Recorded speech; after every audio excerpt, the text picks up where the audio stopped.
Witajcie, z tej strony Ponguj, a dzisiaj mam dla Was odcinek dotyczący fangame'a PopGoes.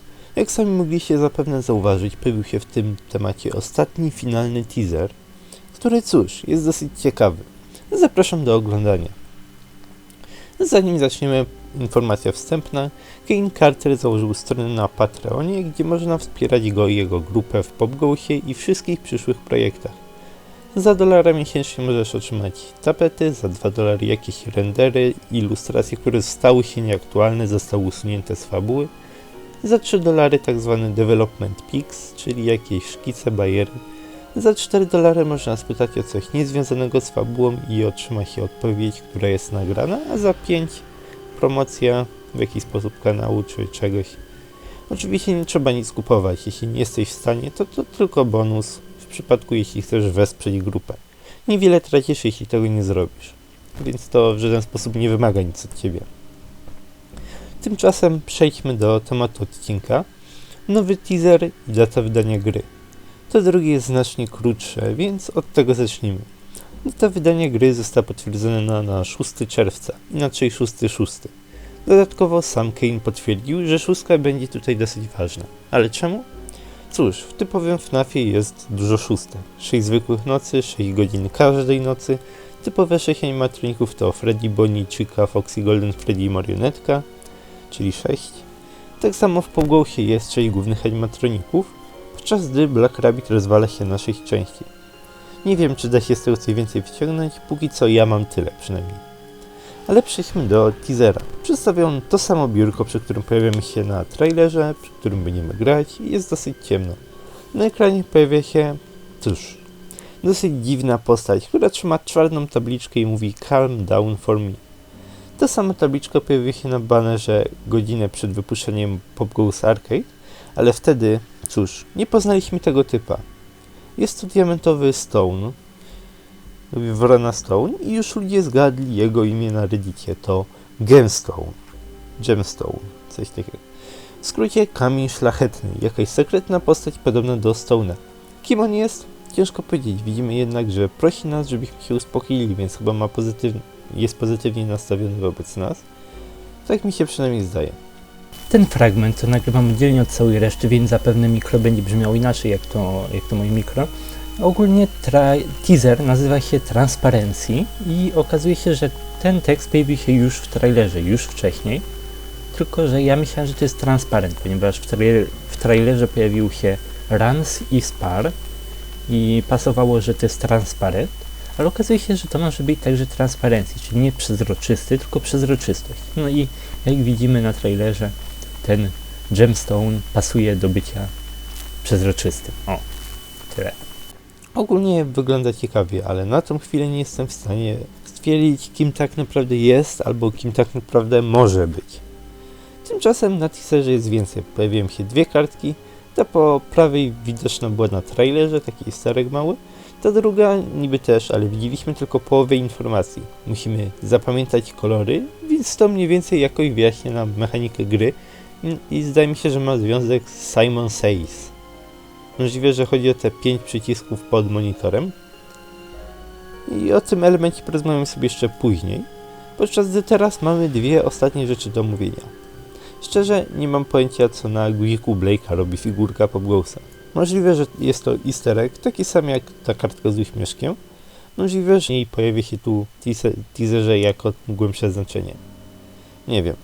Ale ostatnie, najważniejsze, co można znaleźć na tym teaserze, to czyjś cień. Jak spojrzymy na monitor, zauważymy głowę przypominającą marionetkę, a także czyjeś ręce z długimi paluchami. Tymczasem pod biurkiem wygląda to jakby, cóż, były to nogi tej dziwnej postaci z intro PopGoes Arcade. Tamte nogi tak dziwnie się złączają. Nogi albo nie wiem co to jest innego. W ogóle jest to ciekawe, bo ostatnio doszedłem do takiego wniosku, że może Phantom animatroniki mogą mieć jakiś związek z animatronikami PopGoesa. Bo gra dzieje się niedługo po FNAF 3, są jakieś tam powiązania, nie dostaliśmy też żadnej konkretnej odpowiedzi dotyczącej Phantom. Mogą to być jakieś postacie, których jeszcze nigdy wcześniej nie widzieliśmy, więc co jeżeli Phantom Puppet nie jest tym, za kogo się podaje, tak naprawdę tym czymś, Nie widzimy, jak wygląda dokładnie we FNAF 3, więc możliwe, że drużyna Popgousa wykorzystała to. Dała jej drugi zestaw rąk, dziwne nogi i mam nadzieję, że ten wygląd wyjaśni się, jak zobaczymy tą postać w całości. Ale cóż, to tylko spekulacja, nawet nie teoria, za mało dowodów w tym miejscu. Tymczasem cóż, jeśli chodzi o teaser to tyle, zdaje mi się, że więcej się z tego nie wyciągnie i trzeba czekać do tego 6.6. Za to teraz mam jeszcze do powiedzenia dwie rzeczy dotyczące Popgous Arcade i tego, co tam się pojawiło. Pierwsze, o czym mam do powiedzenia, to to odwrócone nagranie. One pojawia się w dwóch miejscach, bo pojawia się w tym intro Popgous Arcade i pojawia się, jak będziemy spamić przy studni. Ten dźwięk trzeba odwrócić i wyczyścić i dostajemy mniej więcej coś takiego.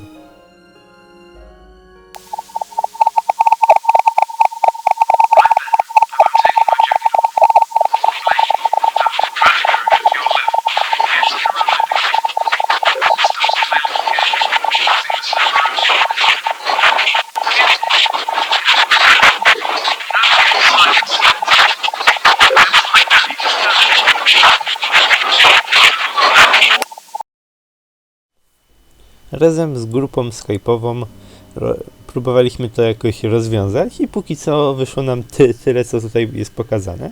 Ogólnie zdaje mi się, że jesteśmy bardzo blisko. Wydaje się, że jest to wyciągnięty fragment z jakiegoś phone calla, z jakiejś pierwszej nocy czy coś takiego. I zdaje się, że on wyjawia nam mechanikę gry, mówi nam o Blake'u, o tym, jak zachowywać się z tym animatronikiem i może też mieć to związek z tą karteczką Zapamiętaj kolory. Jest tam też powiedziane Simon Says i ogólnie zdaje się na tą chwilę, że Simon Says oznacza zapamiętywanie kolorków, które pojawiają się tu pod monitorem. Tak przynajmniej na tą chwilę, nie wiem. No i ogólnie w tym phone callu ciekawy jest fakt, że jeżeli to pojawi się w grze, to oznacza mniej więcej tyle, że jest to coś nagranego wcześniej, to nie leci na bieżąco, ponieważ pojawi się w Popgous Arcade, a na samym końcu Popgous Arcade dowiadujemy się, że dopiero normalna fabuła Popgousa zacznie się tej nocy, więc jeszcze się nie zaczęła, a już ktoś nagrał tego phone calla. Także tak. Drugą rzeczą, którą mam wam do powiedzenia, to sam temat Fritza, jego zabójstwa i tak dalej. Pytałem się o to w poprzednim odcinku i dostałem parę dosyć ciekawych odpowiedzi. Na początku ludzie mówili, że on po prostu miał schizy, był chory psychicznie, że sam fakt, że Toy Bonnie łazi nam przed oczami, że to sprawiło, że najbardziej się bał tego animatronika. I ogólnie też pojawiła się bardzo ciekawa teoria, polegająca na tym, że Fritz widział The Bite of 87, którego dokonał nie żaden inny animatronik, a Toy Bonnie. Cóż, ja osobiście nie zgadzam się z tym, że Toy Bonnie mógł ugryźć, że tego wszystkiego mogły dokonać jedynie zęby endoszkieletu, ale cóż, nieważne. To jest Popgous i tutaj fabuła mogła zostać ogarnięta jakoś inaczej. Ogólnie, jeżeli Shadow Bonnie jest tutaj zapowiedzią Black Rabbita, to ja bym powiedział, że w tym miejscu Shadow Bonnie we FNAF 2 reprezentuje strach Fritza przed Toy Bonnie. I cóż, to byłoby bardzo ciekawe. Tymczasem cóż, jeżeli Toy Bonnie dokonał The Bite of 87, to jest to bardzo ciekawy element fabuły Popgousa. Tymczasem cóż, to wszystko, co chciałem wam powiedzieć w tym odcinku. Dziękuję wam serdecznie za oglądanie i zapraszam was do komentowania. Z tego wszystkiego, co ja wam tutaj pokazałem, na pewno jest dużo rzeczy, w których wy moglibyście podać jakąś swoją opinię, dopomóc. I ogólnie to, czego najbardziej bym chciał, to jakaś pomoc w rozwiązaniu, co tak naprawdę słychać w tym phone callu, bo niektóre rzeczy są nie do końca jakieś dokładne. Jeżeli wam się coś uda wyciągnąć, to zapraszam do komentowania. Ale też zapraszam do wypowiadania się na temat tych wszystkich pozostałych rzeczy, bo tutaj w tym odcinku dużo zostało powiedziane. Cóż, dziękuję, do zobaczenia w następnych odcinkach, pa!